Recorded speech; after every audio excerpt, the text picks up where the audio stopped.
One of the things that we do at the Delta Regional Authority is engage in major public policy initiatives in addition to our investment into community and economic development projects. 8 states, 252 counties and parishes, 200,000 square miles, almost 10 million people. And we have 2 priorities that really motivate us to be engaged in these types of conversation. The first one, small business development and entrepreneurship. We know that not every rural community in our 8 states is going to have a big river steel. But we know that every small rural community, every community in the South can have a plan to grow their small businesses, a plan to increase the ecosystem to create new jobs, create new entrepreneurs, as we're seeing more and more. Even with manufacturing clusters, the opportunity for entrepreneurship is greater than ever before. Number 2, workforce training and development.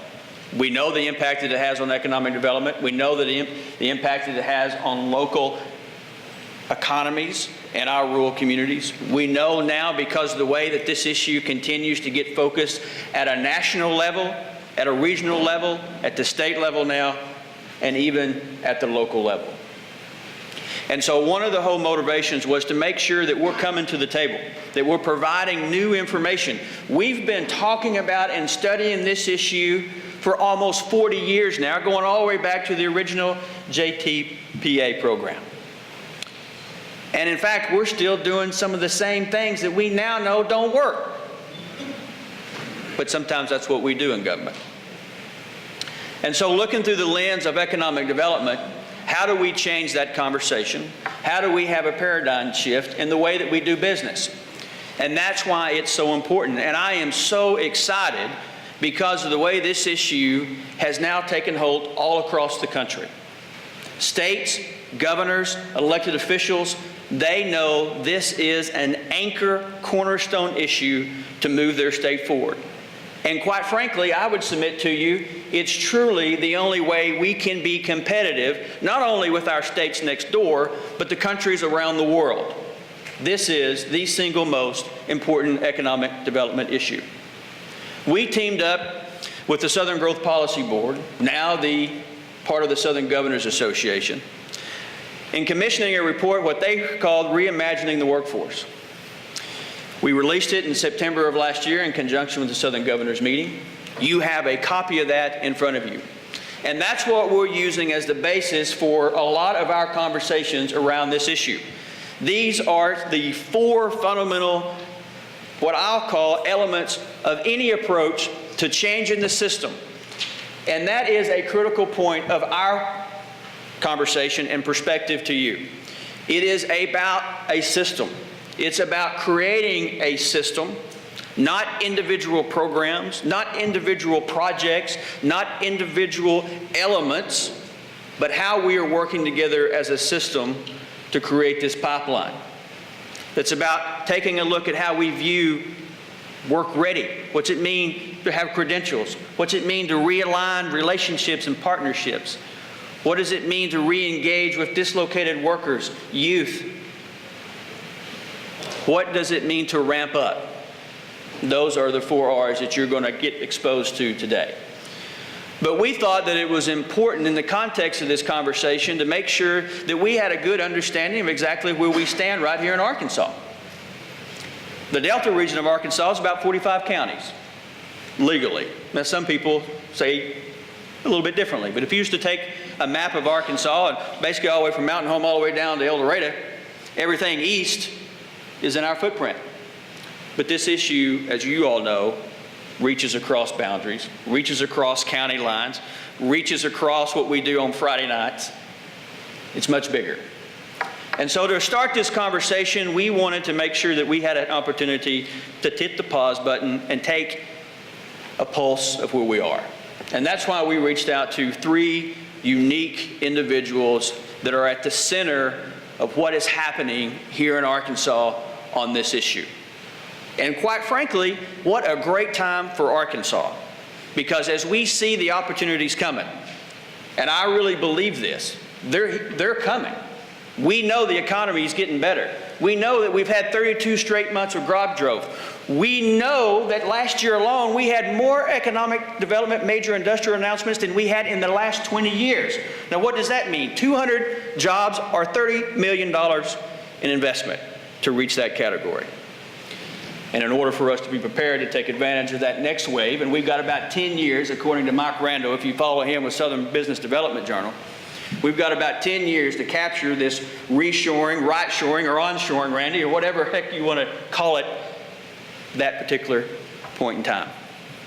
So what I'd like to do now is transition into our first panel with you and ask the Senator and Randy and Senator Broadway to come down why I put in context this particular piece. And we're going to try to do it a couple of different ways. We want today to be conversational. We want to engage with you. We want you to provide us feedback because we really want to engage with you at this level. This is about having a conversation. This is the start of multiple conversations. We're doing 8 of these around the region. This is our 3rd one. And what is so unique about this is that the timing of it. With the leadership of Senator English and what you all have been reading about in the papers, we're at a particular point in Arkansas where we recognize that we have to have fundamental, holistic change in our system. And at the head of that is Senator Jane English, serving her first term in the state Senate. She is no stranger to many of you all in this industry, and she certainly is no stranger to the efforts that we're trying to do with workforce training and development. She also has a unique perspective on this issue, which makes her so uniquely qualified to be at the forefront of this issue, is that she's worked in this for a long time. She worked at Arkansas Economic Development Commission, or then what we used to call the Arkansas Industrial Development Commission. And she truly has a passion for this because of her own personal experiences in her own family. It is important that we have a sense of what is the state of workforce development in Arkansas right now as we sit here. Next, Senator Shane Broadway, or Director Shane Broadway, now of the Arkansas Department of Higher Education. Many of you all know Shane. He has been a leader since I think he was like 18 years old, the youngest speaker in the entire country when he served in the Arkansas House of Representatives. He was a paid practicing economic developer, so he has that unique experience. A leader in educational reform in Arkansas, and now serves the governor on the governor's workforce cabinet and leading the Arkansas Department of Higher Education. A true leader on this front. And third, certainly not last, somebody who I've had the opportunity to get to know over basically the last several years, first working for Governor Mike Beebe, responsible for economic development and liaison to the agency. But Randy retired and decided to come back to Arkansas because this is where he's from, this is the place that he loves, but he wasn't ready to go home. He said, I got more work to do. And the governor captured him and said, yes, actually, I've got a few ideas about that too. You're not going to go home. You're not going to go fishing. You're not going to fly that plane of yours. You're going to come and work for the state and help me create jobs. And that's exactly what he did for the first several years. And then the businesses around the Arkansas recognized he's got a lot more to offer because of his experience as a president and CEO of a major industry in Georgia, recognizing what it means to hire employees, to keep skilled workers in his plant, to deal with those issues that we're still dealing with right here in Arkansas by becoming the CEO and president of the Arkansas State Chamber. Randy has been a significant mentor for me as economic developer and also learning the world of business. He has provided a lot of education for me and somebody that I have tremendous respect for. And so I've asked these 3 individuals to help us today in having this conversation. And we've got 1 or 2 mics down there. Got 1. So I will ask them to each take a few minutes to set the stage from their perspective. The private sector, what are we doing in Arkansas now? What are the gaps? Where are we going with this issue? From the public sector, representing the administration and the governor's workforce cabinet, how they view that, where we're going. We know the issues, but what's happening right now? And then obviously with the reforms that are coming, what do we do? What is coming and what is the perspective from our legislative leadership? So that's where I'd like to start. And Randy, I'd like to ask you to kick us off from the private sector and the business industry perspective on this conversation. Thank you, Chris. It's a pleasure to be with you. I appreciate the opportunity. You know, to some extent, all of us are preaching to the choir in this conversation. It's a good-looking choir, incidentally. This is an issue that really will define our success in addressing this issue. Will define the results and the shape of Arkansas's economy for at least the next 20 to 30 years. We're in a period of enormous transition in industry. I can only speak to business. I'll leave government and other sectors of the economy to others. But in terms of business, we're facing up to the fact that we're in an incredibly competitive environment. We no longer can hide behind oceans to our east and to our west and be satisfied with just the results of serving a domestic market. It's especially true for those of us in the middle of the country, what some cynics on the two coasts refer to as flyover country. Well, those of us out here in flyover country have got to figure out how to provide meaningful employment for the next couple of generations. Because as we have seen, we've had enormous job loss, especially in Arkansas. We've had enormous job loss in the agricultural sector because of the increased efficiency of our farmers. We produce more valuable agricultural product in Arkansas than ever before, with far fewer people than ever before. You see, you don't have to drive 5 minutes from here to see this in action. When I was a kid growing up in DeShay County, there was a family, not a person, a family living on every 40 or 80 or 100 acres. Today, you can turn off of Highway 65 in any direction and drive sometimes 2 or 3 or 4 or 5 miles before you'll see a house, much less a full family. So we've gone through this enormous transition in Arkansas with job loss and population shift and population loss. So we got to figure out how to address this.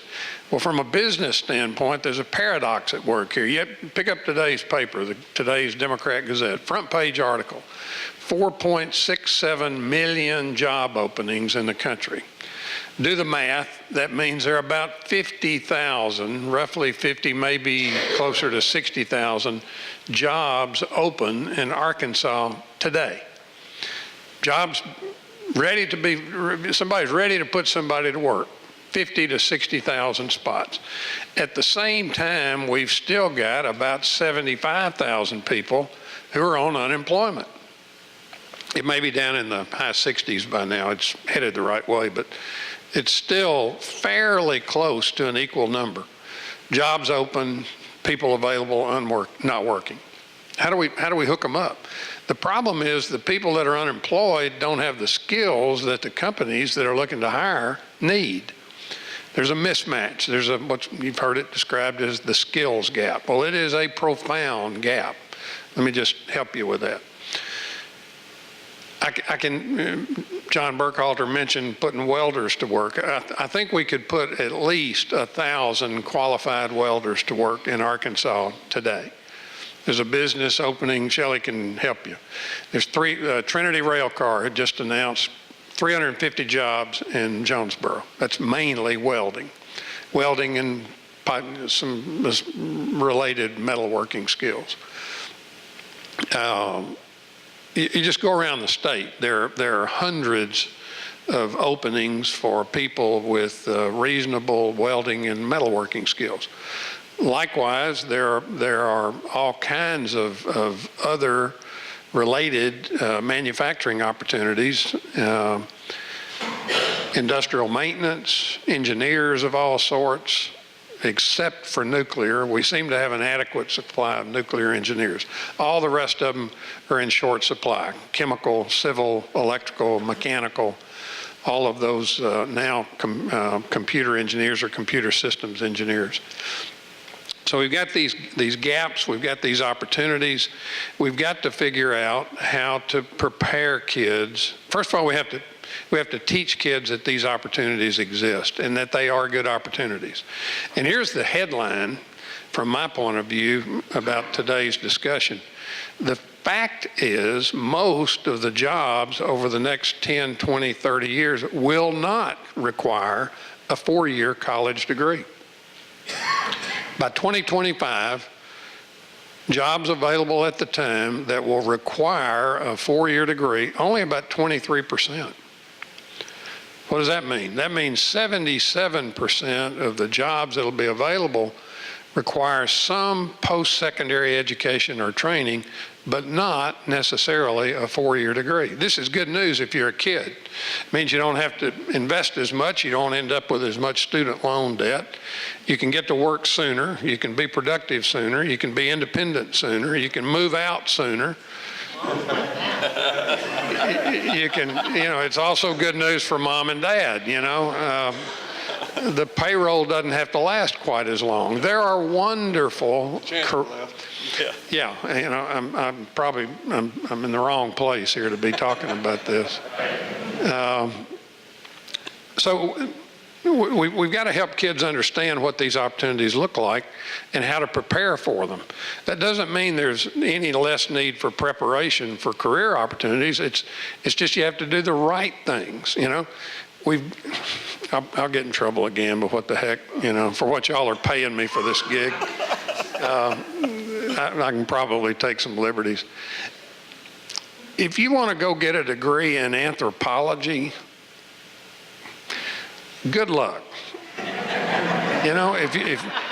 If you've got parents who are willing to underwrite that indulgence, power to you. But let me help you with something. When you get ready to go to work, there's not a lot of market demand for anthropologists in Arkansas right now. We probably got a pretty good supply of them. 2, maybe 3. That sort of fills the market. I got one cousin. Now, if you want to be, again, if you want to be a metal worker, a machine and die person, or a systems engineer, or a computer programmer, you're going to be in real demand. Estimates are that by 2020, we will be 1 million people short of computer programmers, trained, competent, up-to-date, current languages, current skills, current technology, computer programmers. Huge demand. We got to teach kids that just going to college isn't good enough. You got to go get the right thing. You got to go get the right skills, something that's marketable. Otherwise, you're going to be struggling and you'll have a difficult time supporting yourself and a family. So that's the news from the business. I don't want to take up too much of the time, but just want to sort of help tee up that conversation. The good news is we're all thinking about this. We're all working on this. We're starting to sort of awaken about the opportunities available, what needs to be done, directions we can take, and again, more good news, we're spending plenty of money on this already, and I think Jane will get to that in just a minute. We're spending plenty of money, we just got to spend it the right way. We just got to make sure it's going in the right directions. So look forward to any questions in a few minutes. Thank you, Chris. On behalf of my cousin who has a PhD in anthropology, at ULR now. But actually, you made me think of something, Randy, about that in regards to my own family. And we talk about breaking the cycle of poverty, especially in the Delta. I think about her great-grandfather, my grandfather, could not read. He could tell you every verse of the Bible, but he could not read it. Next generation of my family, all you needed was a high school diploma to get a job. I have 4 brothers and a sister. All of them graduated from high school, and all of them have had great careers. Every one of them in construction almost, in some way, shape, or form, some type of trade. My generation, I have a bachelor's degree, and then the next generation has a PhD.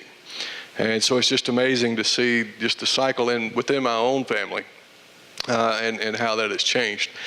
I'm excited we're having this conversation.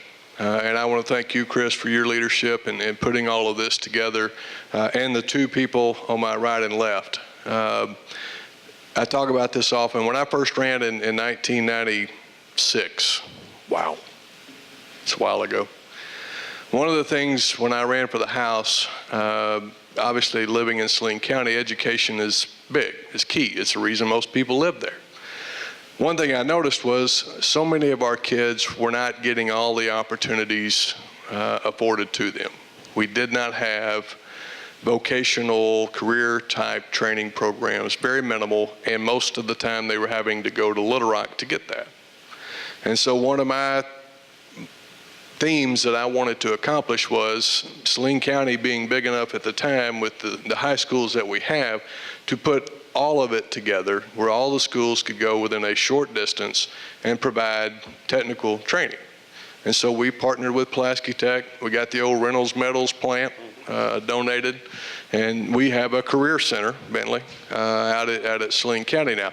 It needs a lot more, and fortunately I've got superintendents who are ready to expand that thing and build and grow and add programs. So I've spent a lot of time on this issue because seeing people I grew up with, people I represented, the opportunities that I knew were out there in terms of their careers not being afforded to them. We did the same thing when we wrote the school funding formula and put in the first ever per student funding that I remember for secondary career centers back in 2004. We've not been able to put in, I think a lot of it because of Lakeview and the requirements on the General Assembly and the governor for the last decade or so, and even back 20 years, have not been able to put in the resources to this issue that we have needed to. And so we find ourselves behind. Senator English has been working on this issue even before, maybe before I was born, but I wasn't going to mention that. I wasn't going to say that. But she has. And so it's been, for me, especially refreshing these last several months. We had, as a workforce cabinet, and several of my fellow cabinet members I think are here today, we had began the process of discussing for the next session, for the next administration, some things that we wanted to see happen. One of the things I think, one of the great things I think Governor Beebe has done, and I would encourage whomever the next governor is to continue it forward in whatever way, shape, or form they wish to choose to do it, was to put that governor's workforce cabinet together. And those who were around at the beginning know it didn't go so well at the beginning. Silos went up really quickly. And I think I was in the Senate at the time, and the governor had to call them in and say, look, if you don't work together, then I don't need you. Changed a lot, helped quickly. And now we've got a very cohesive group who've worked together and know one another, and we have accomplished a lot of different things together, whether it's the Arkansas Works program with the Career Readiness Certificate, the STEM Works program, Microsoft IT Academy, the Career Coaches program. I may mention more in a minute. A lot of different initiatives that have come out of that group being around the same table each month, pooling resources together, and in some cases having to scrap and find under pennies and whatever we could find to make it happen. I think that's one of the challenges we face going forward in this whole discussion. There are a number of great programs that we currently have out there that are showing great promise. Career Coaches is one example, where we have employees housed at our two-year college, and several of my colleagues from the two-year colleges are here today. Employees that are housed at the two-year colleges, working in the high schools with kids as they begin the 8th grade in our state's more rural and poor communities. 27, I think, counties we're at right now, aren't we, Senator? That program needs to be sustained. Currently, I'm the biggest funder at this moment, and that's a federal grant that may not be around next year. But it is certainly, and that's part of our review, working together, reviewing all of the aspects of workforce training and our initiatives. What are we doing? How's it working together? What are the best programs out there, and how do we take them to a scalable level statewide?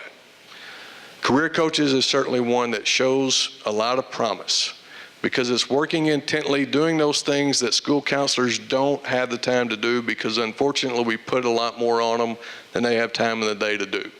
The things you would think a school counselor could be doing and should be doing, working with a kid about careers, about college, all of those things, instead they're having to spend time proctoring a test, preparing the tests, a lot of other things administratively instead of what you and I think of a counselor doing. So career coaches is one. Another, career pathways. It's a program administered through our department, through the two-year colleges. It's funding that comes from Workforce Cabinet member R.T. Williams.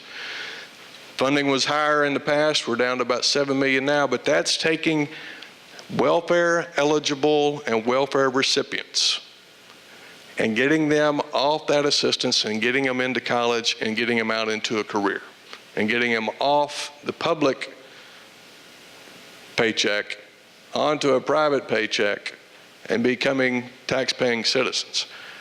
Since 2007, we've had almost 29,000 who have come through the program. It is nationally recognized. It's recognized by anybody and everybody as one of the greatest models out there.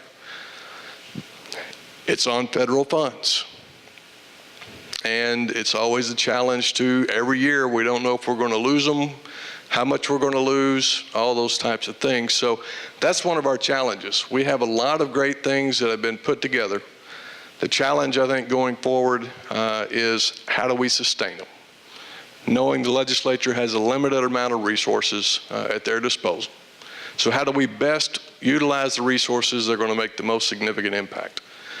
Thirdly, I think, and I'll pass it on to Senator English, I think one of the biggest challenges we face, and it goes to what Randy was talking about, what Congressman was talking about, what I think all of us know, is how do we more effectively begin working with parents and students at an early age to help them realize what opportunities are out there.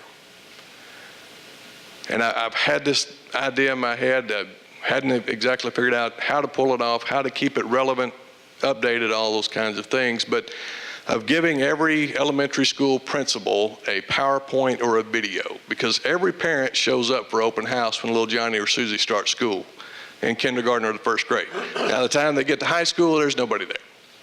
But at least in kindergarten and first grade, they're there, they're eager, they're paying attention.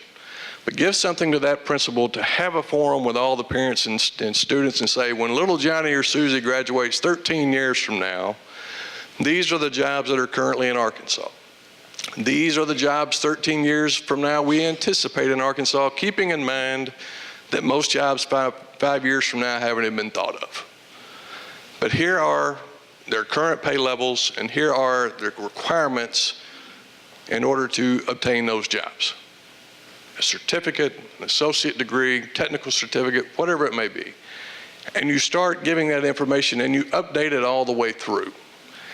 Trying to help explain to those parents, because we've gone through a tremendous shift in this country and in our state. From that technical side all the way over to everybody's got to go to a four-year college. And with apologies to the chancellor, it's not the case. Not every child is going to go. 65% of last year's graduating high school class went to college, 2-year or 4-year. What worries me and keeps me awake at night is the 35% that didn't. What are they doing today? Because without anything beyond that high school diploma, their options are very limited. And our data shows someone with a high school diploma or less, 5 years later, their average income is $12,500. Ironically, the same amount I was paid as a freshman legislator.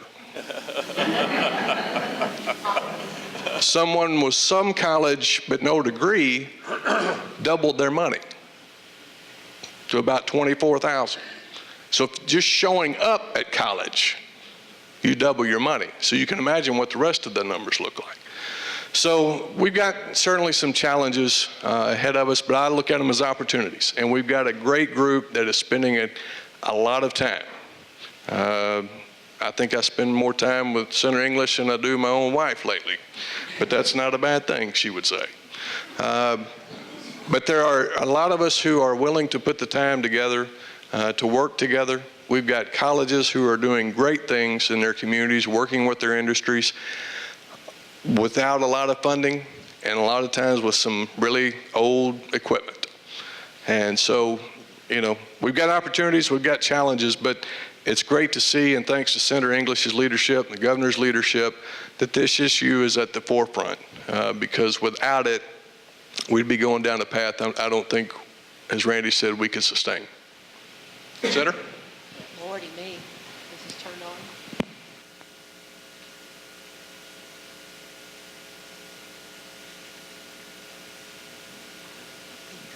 Okay, I can go home. They've said it all.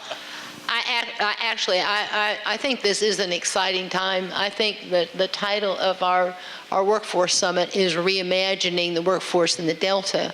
But I think that across the United States, it is reimagining our workforce for our whole country.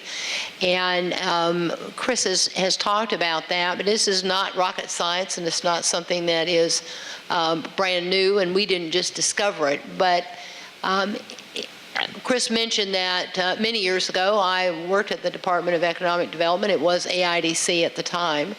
And at that point in time, trying to get a company to move into the state, it was mostly about low wages, low taxes, low property taxes, and property. And did you have the people who could sit at the sewing machines and sew? Didn't require a whole lot of skills at all. They weren't really looking for that. They weren't looking for folks who could be managers, because most of those decisions were made someplace else.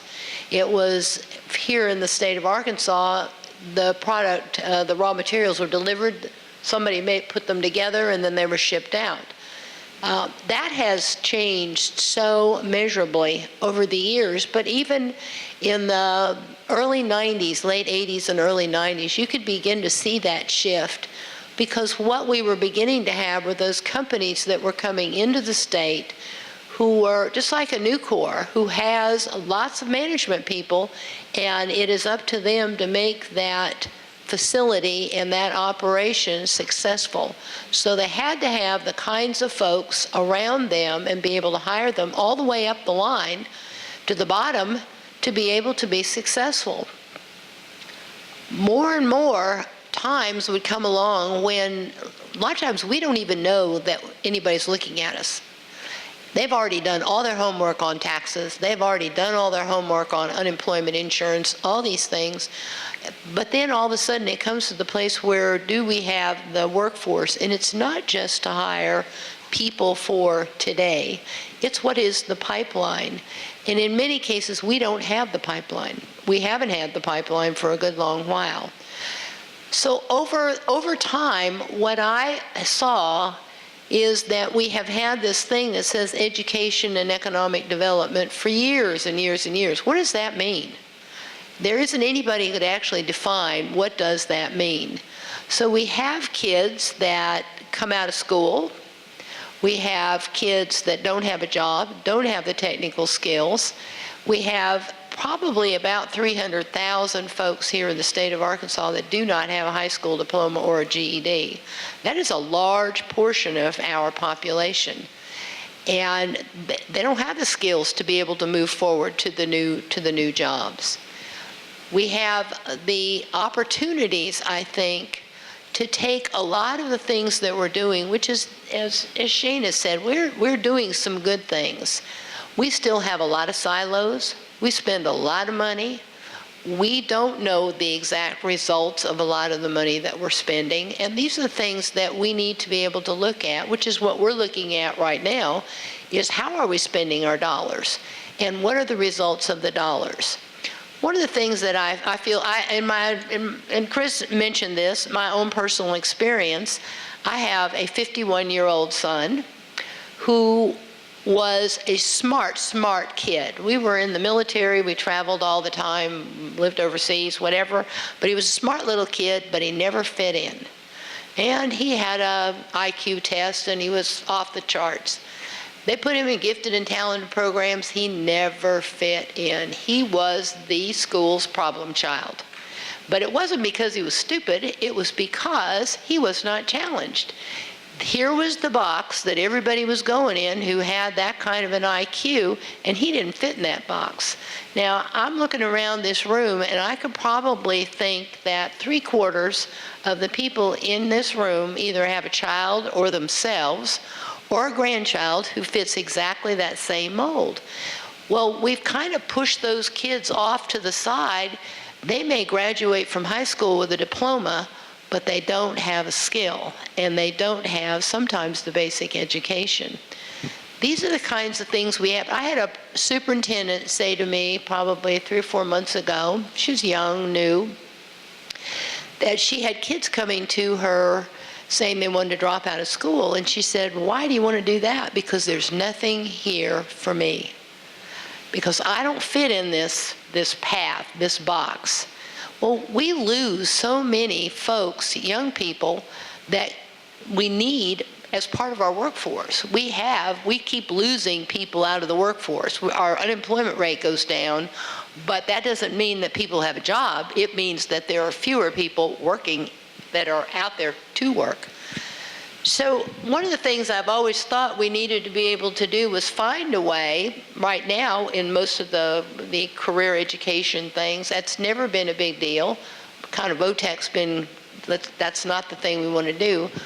But instead of waiting until a child is in the 11th or 12th grades with 3.5 average to be able to go into a technical program, we need to move that back down to the 7th and the 8th grades. And in the 9th grade, be able to help kids start on a career path where they have the opportunity to earn certifications, have an equal path where a diploma, going to college is one little path, but an equal status diploma that allows them to have the diploma with the technical skills and applied science type things that they will be learning.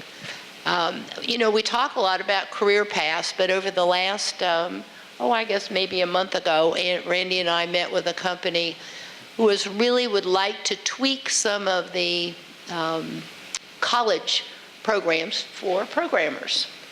And they would like to be able, because what they said is that we're trying to hire people. Those graduates from some of these colleges here in the computer science world are at least a year behind in their knowledge of the schools in California and in other states. So how can we as a business get in there and help you to raise that up so that you know what those people are doing? Well, after we had that conversation, I saw an article in the Wall Street Journal about California and recognizing out there, businesses recognizing that they don't have the computer programmers that they need with this kind of a skill. And so one of the colleges, 2-year colleges, has started a computer programming program with an applied associate degree. Funny thing that in this Site Selection magazine that almost all economic development people are aware of, there's a little article in there about Montana. And what Montana has done is because they have an association of programmers in their state who said, we're having a hard time finding people. So what the state has done is they have purchased the curriculum for programmers from Stanford University with the agreement and with the association of the Programmers Association, and that's being taught in high schools. So, there you could see where there is a career pathway. It doesn't mean that it only is at the end of high school, here's one thing, and then you're finished, but there are opportunities for us to build on all these credentials. And somebody then, starting in high school, getting an associate degree in programming, going on to college if that's their choice, and on to get a PhD and working for Google in data collection. I mean, there's so many opportunities out there. We have to figure out what those career pathways are. The business community is on board 100%. Now, what has happened previously is that the business community has said, we're on board. And we kind of live in our own bubbles. Education lives in their bubble. Business lives in its bubble. Higher ed lives in its bubble. And what we end up doing then is we don't let them in. So we have made the commitment that that's not going to happen this time. They will be at the table. They will be working with schools, with all of us to help drive the system and drive the curriculums for the programs. But we have probably one of the greatest opportunities we've ever had here in the state of Arkansas to do something different. I don't know about you, but I'm tired of being 49th. And I've always said my greatest goal would be that in 3 years, this site selection magazine that all these site selection people look at and economic developers, is that there was an article in there or a big section about what Arkansas has done to change its whole workforce system. That's starting down in elementary school, going all the way through higher ed and beyond, because we cannot afford to let any person fall by the wayside. There is a lot to do. We've got legislators here today. Everybody is interested. I hear principals talking about it, superintendents talking about it, teachers talking about it, legislators talking about it. So there are a lot of conversations going on around the state. We haven't figured out, we don't know all the questions, let alone all the answers. But I think we do have a great opportunity with folks like yourselves that we want to be part of the conversation to figure out where we are going and how we're going to get there. Senator, thank you very much, Senator. While you've got the microphone, let's just take it one step further. Give us a sense of where you are in this process. And for many of you all, let me say thank you to our legislators that are with us this morning. The Senator, as a part of her chairpersonship of the Joint Review Committee, has made this a part of their official committee today. And so thank you for... Oh, is Mike not on? What about now? You want mine? You want this one? Here we go. Let's take this one. Thank you. Much better, right, Steve? Thanks. Steve, see, that's another role that Steve plays, always keeping me in check, because I constantly need that. But while we are talking about this particular piece, Senator, and again, let me say thank you to the legislators that are here. Obviously, your engagement is very important in this. Your committee is very important, and we're glad that you're here. So for us that may not know, give us a sense of what that process is that you're taking, Senator. What do you see as kind of the timeline of what you all are trying to look at to impact the next development, the next generation of workforce development here in Arkansas? Well, I think right now one of the Joint Performance Review Committee is going through and kind of doing an inventory, if so to speak, of some of the programs that are in existence right now. There's a lot of money out there. Sometimes it's hard to figure out what those results are. And so we are going through adult education and career tech and all these. We haven't gotten to high schools yet. We haven't gotten to career centers. We're in the process right now of surveying two-year colleges and the rest of higher ed to look to see where are those technical programs that are taking place. What are the partnerships? What is the partnership with a high school? So if we're going to have career pathways, it ought to be seamless. And it's a lot of it right now is looking at what are we doing and what are we spending our money on and what are the results. So there's some tremendous things going on, as Shane said. There are some things we probably need to get rid of. And I think that, it's not one of those things you can come up with a plan in 2 days. Our biggest partners is figuring out how do we, I think about this a lot of times. If you are a manufacturer and you're making washing machines, you have a whole list of parts that go into that washing machine. My brand new one just broke.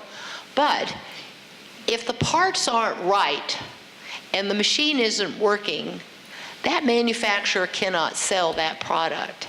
So that manufacturer is going to go and sit down and work with the supplier of that particular part.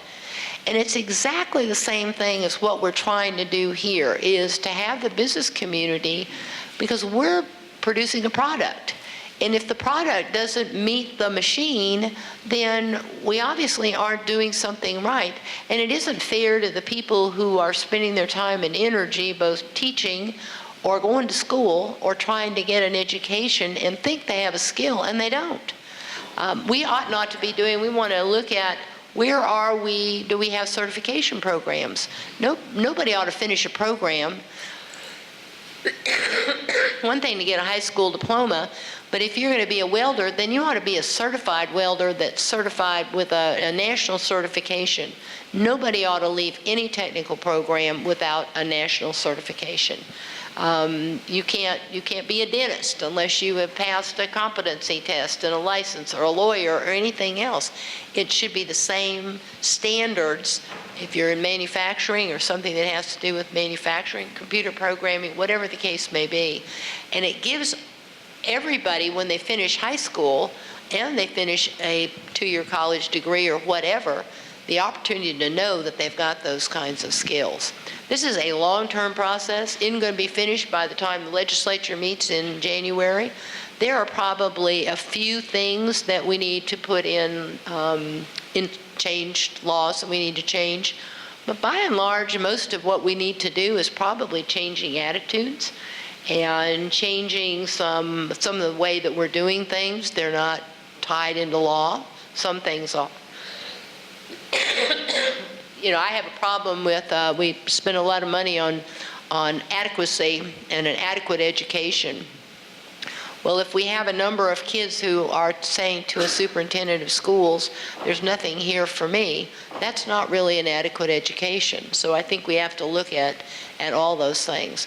But all of you are going to be involved. And this is not a top-down thing. This is a bottom-up, because there's lots of good ideas out there. Senator, how do people engage in this process? I know you're having meetings around the state. You're inviting folks to participate. Real quickly before we transition, how do people engage in your process? Well, right now, I think work with we've got community college people here, we've got economic development people, we've got maybe superintendents of schools. I think we're going to try and we're trying to do things around the state so we can take our committee and look at what's going on in different parts of the state, and that's the opportunity to interact. We have been in the southern part of the state. They're doing some great things down there. We'll be in western Arkansas, eastern Arkansas at AdTech. So it's an opportunity. Those forums are open. Encourage anybody to come. And if you have some thoughts and ideas, tell them to your legislator. You know, come and join the fray. Great, thank you. We haven't figured it all out yet. Oh yes. Randy's got huge. I mean, it's opportunities like this where people are, like Chris has organized this, but also Randy is, and the State Chamber of Commerce is going to have a great, huge workforce summit in Little Rock on September the 23rd. Everybody is invited. We expect about 1,000 people to be there, so it's the opportunity for people to come and be involved. You know, if you want to be involved, you can. If you don't, you don't have to. But we need everybody. Great, Senator. Thank you very much, and thank you for. It's a great reminder. I was going to ask you to talk about the September the 23rd, so hold on to that point. But Shane, I want to capture you real quickly from the state's perspective. We're talking about these reforms. We're talking about better connection. We've got great examples that you mentioned. Are we ready? And what I mean by that is the infrastructure ready. Are your colleagues ready, do you think, for this changing of the mindset of how we do business? They're ready. I think they're eager and ready to do whatever's required and needed of them. I think the challenge from the infrastructure standpoint is a lot of that infrastructure is old and outdated. And there's not been, you know, if you think about it, and I'm partly responsible for it, we've spent over $1 billion in the last 10 years of state dollars, that's not counting local dollars, repairing school K through 12 facilities. We do not have a capital program for colleges and universities. And so whatever general improvement money a member can send back to their own college, or in the last time they coupled together money for capital improvements at the colleges. So a lot of their equipment is certainly outdated. I think they would all tell you that they're going to need some industry partners, and I think that's one of the things we're looking at is it's not totally the state. I don't know if there was an article, where we were talking about Louisiana yesterday, I think, weren't we? Where they're requiring, I think, the industry to come up with 20%. I'm sure some of that can be donation of equipment or donation of labor. I'm sure there's a formula used, but there are states who are doing different types of things. With Steve Sparks has been down to Alabama and toured their training facilities. So yes, our people, our colleges are ready. We've also talked to, Grant and I had a meeting with the apprenticeship folks. You've got a number of apprentice programs from general contractors and unions and both, and they were both in the room saying this is not a union, non-union kind of deal. This is about training people for jobs. And so they are, I think, on board and really want to participate. Senator English and I went out and toured a welding facility in Little Rock where I think all of them, if they graduated, only the challenge is with some of this is we're going to educate them for jobs elsewhere, because depending on the particular trade, these kids could go work down on the Gulf Coast making well over $100,000 a year welding. Oh. Well, I think probably when we went to visit this program, probably one of the neatest things was this really, really attractive young girl who was 28 years old, who was a Hendrix College graduate, and said, I looked around and I had all this school debt and I couldn't find a job. She was probably anthropology, but or political science, something like that. But anyway, and she said, I just decided I'd try welding. And she said, you know, I loved it. And she is now so well certified. She's 28 years old, but she can work on nuclear plants. I mean, and she said the opportunities for me are absolutely endless. Well, isn't that what we really want? Sort of like Grant Tennille saying to our committee one day, how many of you would like your child to grow up to be an industrial maintenance engineer? And nobody put their hand up, not one legislator. And he said, what if I told you they make $120,000 a year? Everybody went, but you know, the bottom line is we don't have a school that teaches that. That's part of our infrastructure problem, that we do not have in so many cases the facilities and the training facilities to be able to put those kinds of programs together. So. Fortunately, Newport has that one. Go ASU Newport. The one thing talking about political science degrees, my friend Dr. Welch, president of the ASU system, calls our political science degrees pre-unemployment. But yeah, I think in terms of your question, I think from the apprenticeship level now, I think one of the keys, and the more and more I'm in the job I'm in now, the more and more I believe this firmly each day. And fortunately, our department has had the best relationship ever with our colleagues on the K-12 side. With Commissioner Kimbrell, saw him this morning. Commissioner Wood, talked to him this morning. The relationship between our agency and K-12 has never been better. And I think that is going to be key to progress in this, because it's going to have to begin at their level. And that's the same thing, you know, when people talk to me about college graduation rates or others. Colleges are only taking a student that somebody else prepared. You know, if a student is more prepared the day they show up on a college campus, their chances of graduating go up exponentially. I mean, the gap between a student who graduates has to be remediated and those who don't is probably one of the biggest statistical gaps I've seen in all the data since my time at the department. So the more and more we can do at that K-12 level, beginning that conversation, having those programs at the high school level, through the secondary centers. Representative Bragg and I have had some of those discussions. You've got 200 and what are we down to, 38 school districts now. You've got areas of the state that are not going to be connected closely to a two-year college. that you're going to have to put programs at that high school, but you're not going to have the kind of resources, it's evident, we haven't had it for 20 years, so you're not going to have it now, to put these types of programs you need in all 238 high schools. You're going to have that cooperation between the higher ed level and the K-12 level to offer those opportunities to that. It's, you know, the 35% I was talking about earlier, and I think even some of that 65% that went to college who will never complete 10 years down the road. Thank you. Great points and great examples on going to visit that welding program. Because that good transition to Randy, we've talked about this many times. And so two parts to this. First is I certainly want you to kind of give a precursor to the September 23rd.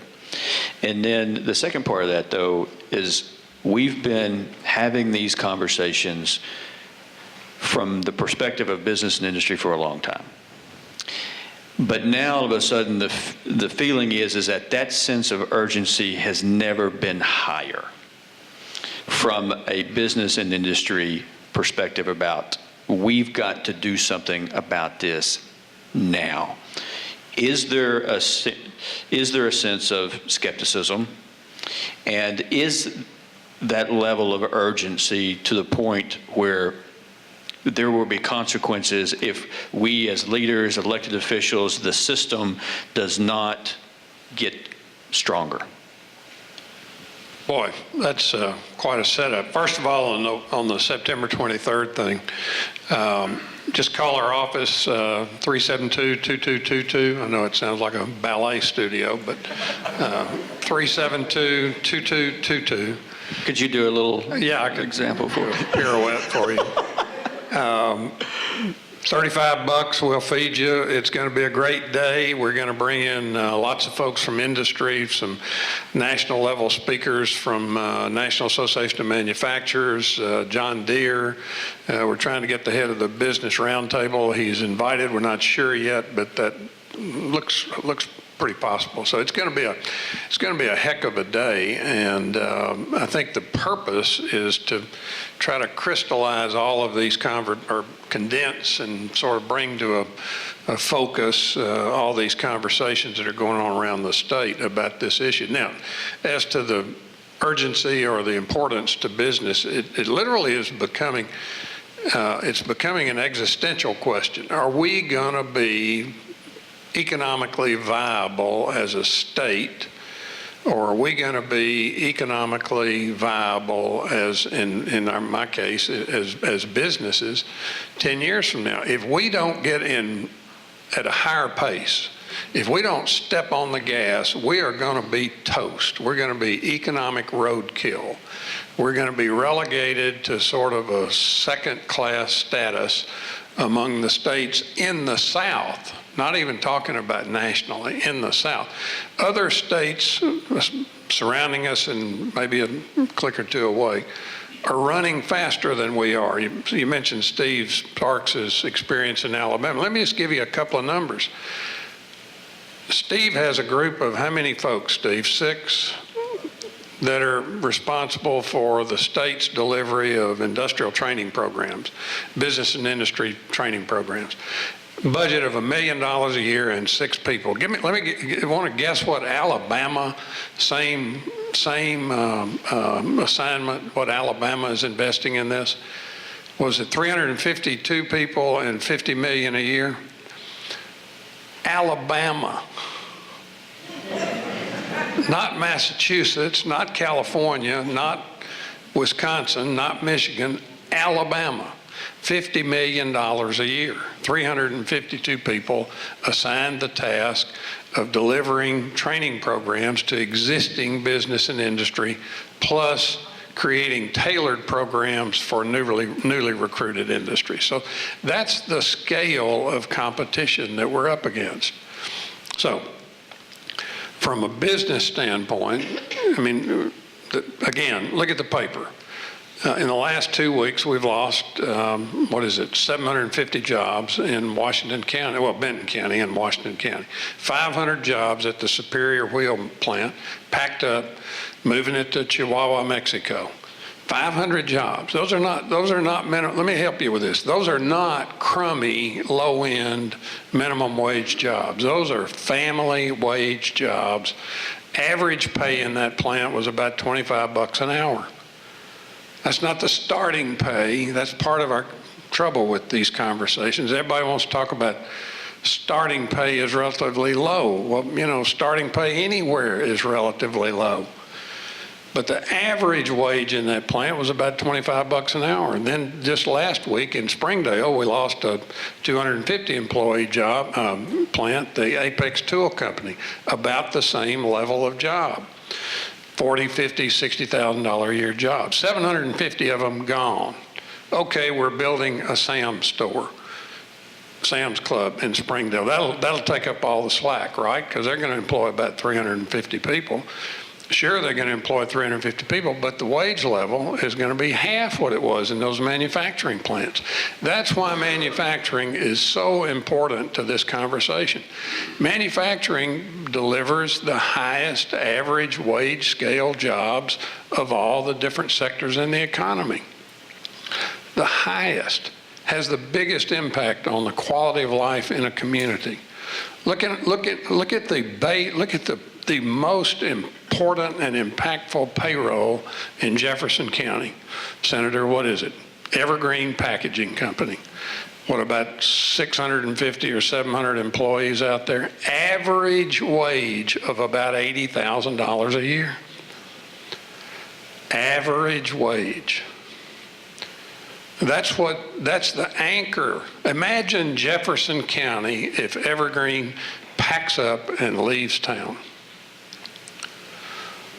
Incidentally, it's in the process of being sold. Its owner is selling it. Now that could be ominous or it could be exciting. Depends on who the buyer is. Could mean expansion. Could mean something else. Stay tuned. Film at 10. But that's what we're up against in the manufacturing sector. These are wonderful opportunities for people who understand them and jump in. I ran a manufacturing business, was involved in manufacturing for about 34 years. So that's why I kind of get tuned up about this stuff, because I see how it works and I understand how it works. You don't come into a manufacturing business at the top of the line. You don't come in as a supervisor. You don't come in making $100,000 a year. You come in and you learn the business, you learn the equipment, you learn the customers, you learn the whole process. You work your way up over the course of a career. But part of our issue is that we've got tens of thousands of kids, maybe hundreds of thousands in Arkansas, who don't have a clue what goes on in a manufacturing plant. They just don't get it. They did a Cooter preference test of all the 8th graders in Arkansas. You know how many kids, out of all 8th graders in Arkansas, how many kids expressed a desire to go into manufacturing as a career? Anybody want to guess? I've forgotten what the cohort is, but several thousand. How many you think want to go into manufacturing? One kid. I'm still looking for him. I want to find him. You know, I want to buy 20% of his future because he's a smart little rascal. If we can just find him.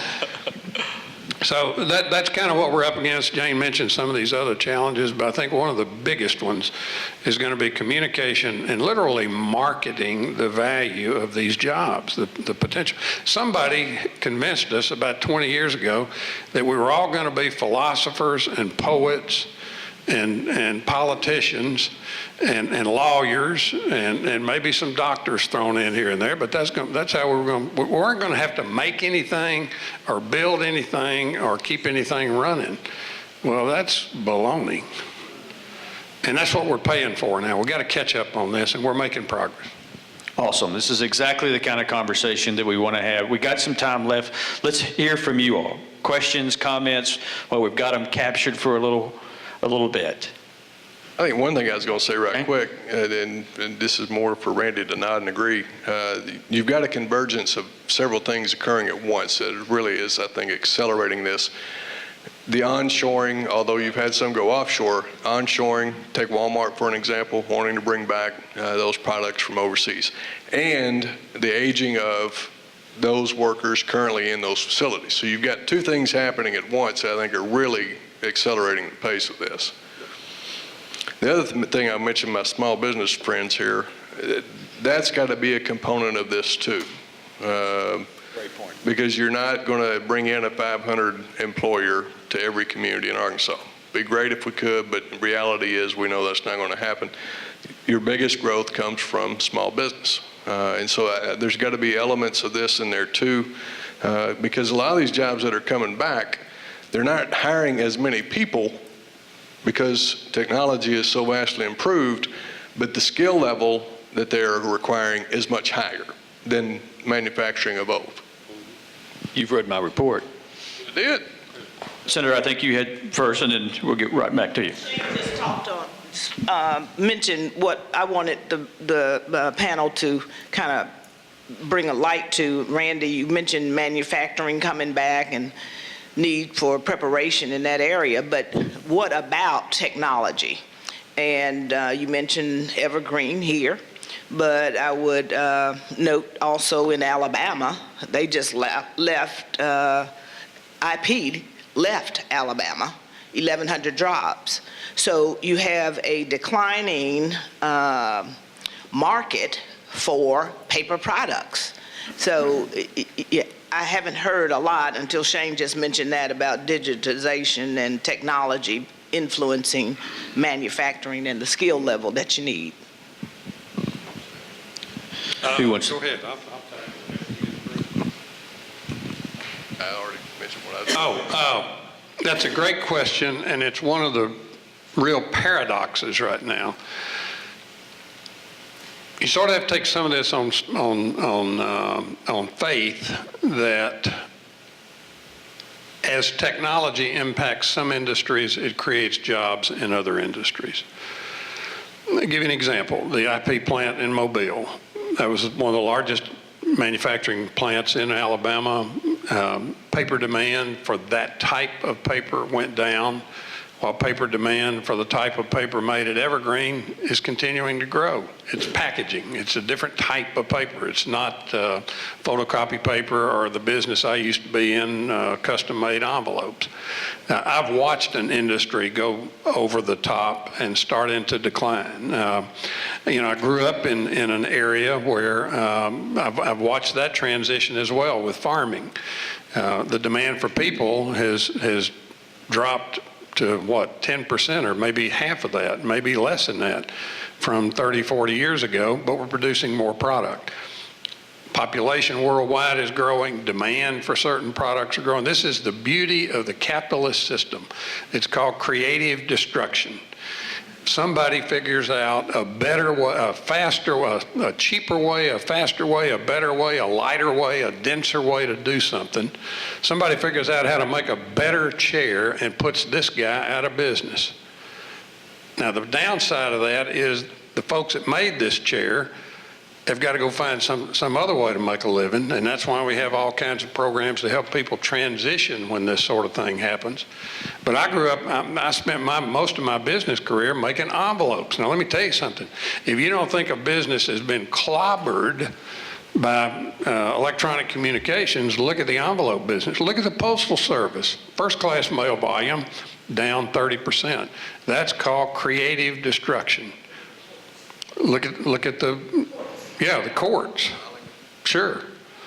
But this is the way the system works. This is the way the system works that has brought more people out of poverty than any other system in history.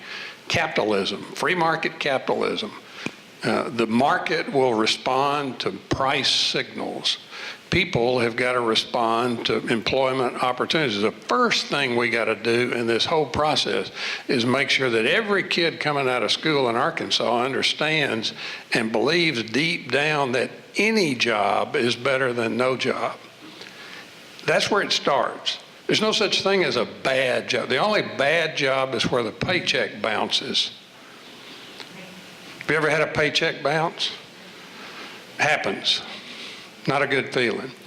That's a bad job where the paycheck bounces. A good job is one where the paycheck is there and gives you the opportunity to earn some self-respect, and at the same time be adding and finding new skills to prepare yourself for a better job, whether it's in that business or in another business. People gripe about kids flipping burgers not being a great career. Hell no, it's not a great career. But it sure beats not having any money in your pocket. And oh, by the way, a lot of people work their way up in those burger joints and end up running them making $60,000 or $70,000 a year, or owning them making a couple of $100,000 a year. So, you know, you got to be careful about the way you view these jobs, but we've got an extraordinary number of kids between 16 and 24 right now who are neither working nor in school. This is not good. Working at something is better than what they're doing right now. Awesome. Hang on to that. We'll share this one. Doug? Doug Friedlander, Phillips County Chamber of Commerce in Helena. I have a quick follow-on comment for Mr. Broadway, and then for Senator English, I have a quick question for you. I wanted to follow up on career pathways. Phillips Community College has a fantastic career pathways program. We've been seeing firsthand some of the successes you've described. The thing that I've been running across with it is that it's actually very limited in terms of who qualifies. You were talking about they have to be TANF or T recipients, but the people who most desperately need the kind of hand-holding and guidance and transition into careers are the single jobless men who do not have a dependent child. And so not only are they not getting any benefits from the system, maybe SNAP, something like that, but they're not getting benefits, but they also can't get the transition to career. Is there any talk about expanding it to the people who most desperately need it? We would love to do that. We would love to expand, and it really has developed into the career pathways model is the model we should use with every student, in my opinion, because it wraps. So many of our kids are first-generation college students, never been on campus, don't know what to do, go through the process, that kind of stuff. We lose a lot of kids that way because they get into there and get frustrated, don't know where to go, don't know what to do. It wraps all of that around them intensely, and that's why I think we've had the success. That's an expensive model. It's not cheap. So yes, we would like to expand that. Our problem is, and it's not R.T. Williams' fault. It's federal. We're dependent upon a federal grant. We were at 13 million, down to 9, down to 7. Fortunately, thanks to Senator English's work during the session, legislators, and Director Williams' commitment, we're staying at 7 this year. But that's subject to change, you know, down the road. But certainly, we'd love to be able to expand into more, working with more of those type of, especially students you're talking about. Thanks. Senator, I was intrigued by the forums you mentioned that your committee is having, and you mentioned AdTech. How do I find out the date, time, and location of that? It's basically on the legislative agenda. Okay. There's, you can go on our homepage, and it has a list of all the committee meetings. The Arkansas Legislature, the Senate's homepage? Right. Mm-hmm. Okay. And what committee, what's the name of the committee? Should I look under the committee? I beg your pardon? Am I looking specifically at the committee webpage? Oh, Joint Performance Review Committee. This is a committee meeting here. We have a committee meeting so that legislators could be here for this meeting. We will be at AdTech, and it's in September, and I can't remember. I'm thinking about the 15th. We'll be at AdTech. I'll tell you what we'll do too, Doug, on our end. DRA, we'll do a link. So you can go to dra.gov, and we'll make sure we have copies of the presentations you're here today, along with the link to these meetings and to the Chamber's September 23rd event. We'll put that in there. Make sure we get that. One last question. William Rockefeller with Senator Bozeman's office.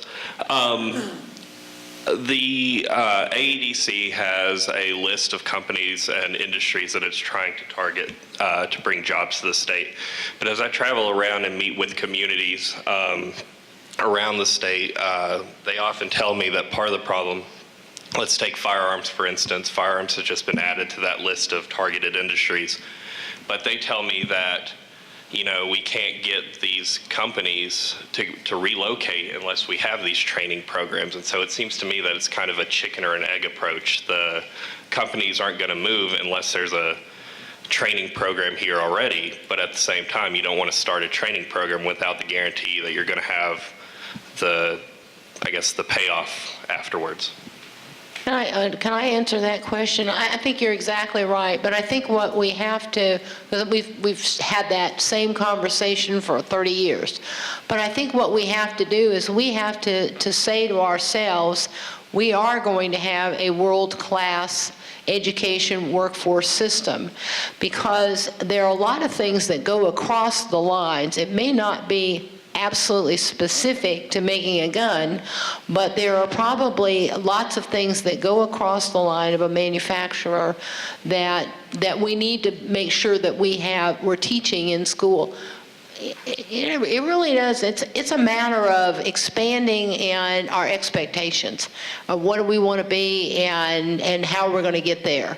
I think sometimes we sell ourselves short, but we have a lot of room to grow. But having a skilled workforce here in the state of Arkansas, people can move into new things if they have some of the basic skills that right now they don't have.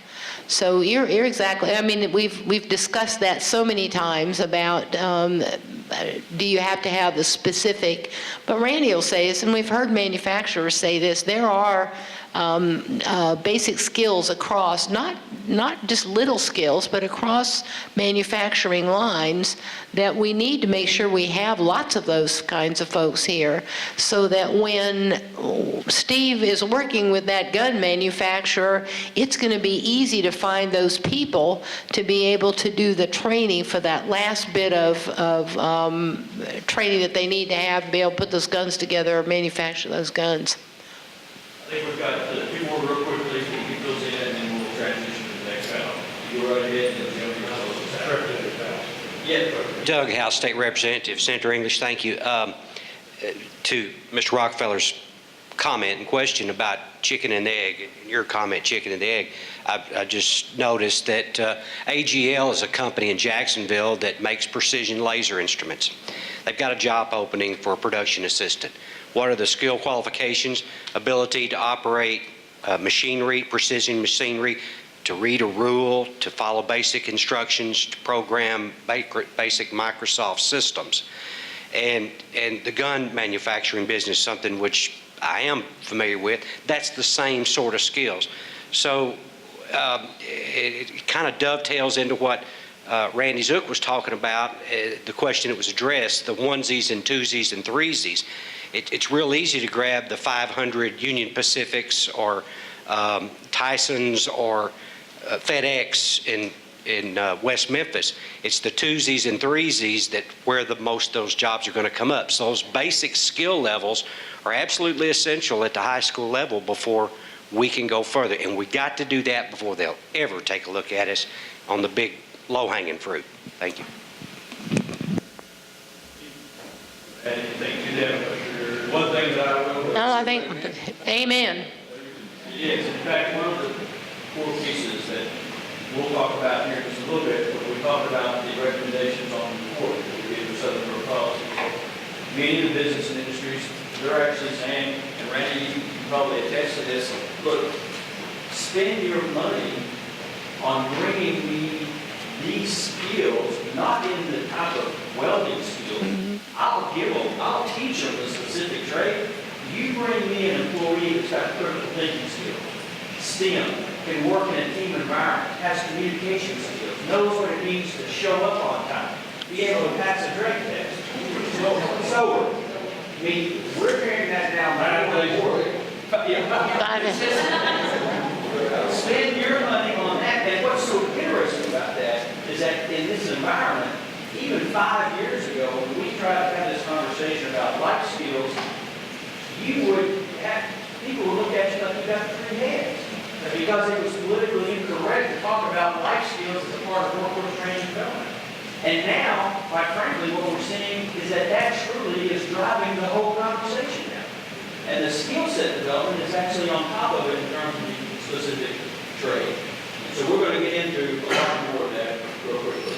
Jim, close your mouth.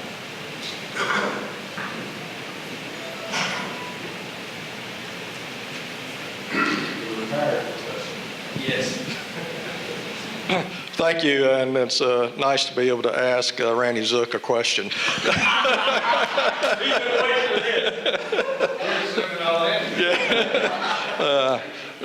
I've told Randy a number of times that I'm full employment for him.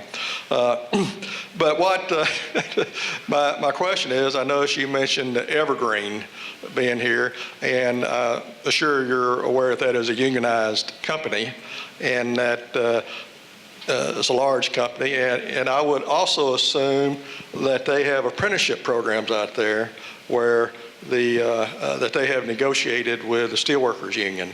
And also earlier you talked about everybody being at the table, but I haven't heard a word mentioned about the apprenticeship programs that are out there and are successful.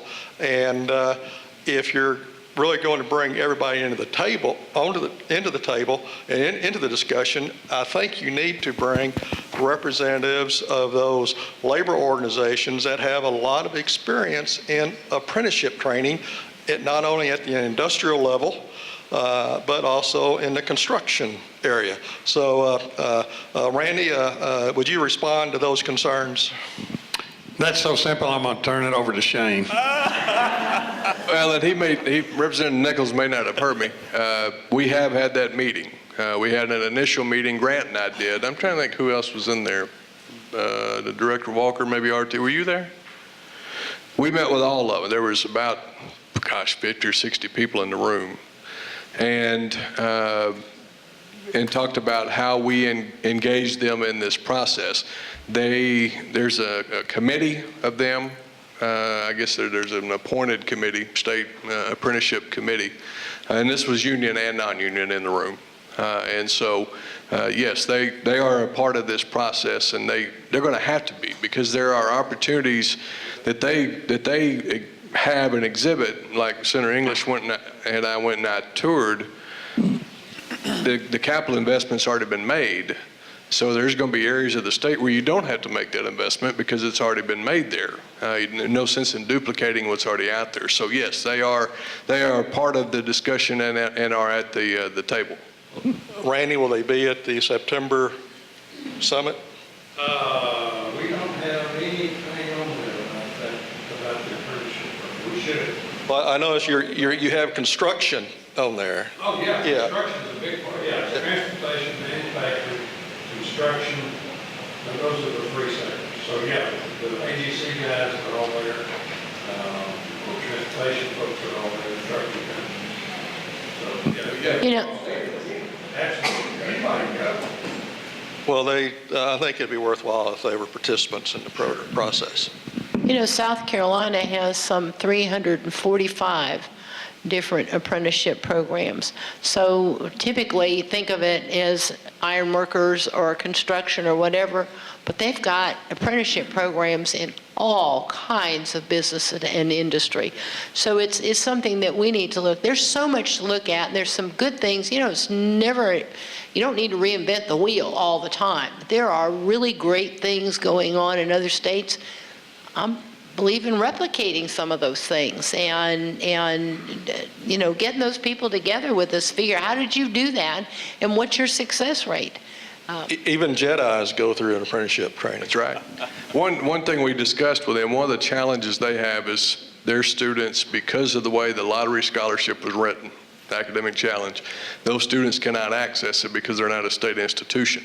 So one conversation we had is encouraging them, and they're supposed to actually be sending me the MOUs, I haven't received them yet, is developing an MOU process with a two-year college so that the student can access, and developing that relationship so that those hours they get at that apprenticeship program transfer over to that two-year college so they can start stacking up those credentials and go on, on down the road. So that's one thing we encouraged them for them to go do, and we'll be glad to help facilitate even those discussions. Some of them said they had MOUs. and others have said they're exploring those. So I think those would help those programs as much as anything too.